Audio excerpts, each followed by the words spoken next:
Through the changes of many summers, I have grown old. Soon I begin my journey to my fathers. I have learned that the passing of many moons causes memories to fade. It is not my wish for my story to be forgotten. Now I tell the story of my path to glory. It's a gloomy path, darkened by many battles between the Reds and the Whites. My name is Makechimiajiakak. I am known to the Whites as Black Hawk. I was born at Sac Village on the Rock River. I remember the days of my youth, traveling to hunting grounds in the winter and returning to our village in the spring. Our land was a garden, filled with fruits and nuts of all kinds. The water gave us fresh fish. Good soil grew big crops. Swaying bluegrass fed our horses. My people always had plenty. Our children never cried with hunger. My grandfather, Namakia, or Thunder, was the first of my people to see a white man. The Great Spirit told my grandfather he would soon see this white man, and this white man would be a father to him. But the white man was not a good father to us. For more than 100 years, Sac Village and the entire valley of the Mississippi had been a home to my people. All this time, no one had fought with us for this land.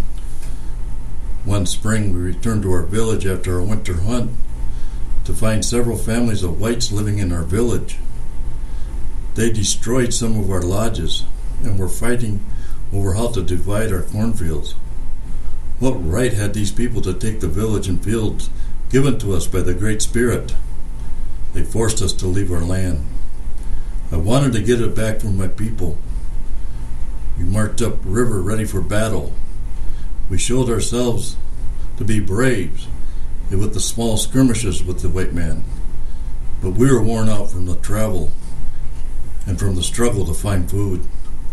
Our people began to die from starvation. My heart was heavy.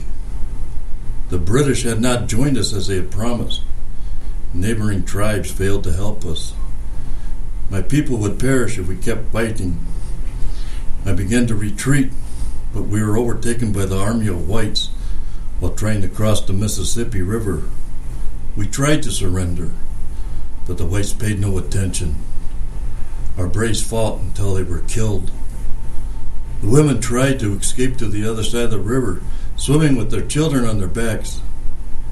Many were drowned or killed before reaching the other side. This massacre, which lasted about 2 hours, marked the end of the war. I cannot say what the white man thinks about this battle, but my nation, though fallen, will think of me as a great brave for leading it. After a few more moons, I will follow my fathers to the shades. But it is my hope that the Great Spirit keep our people and whites always at peace.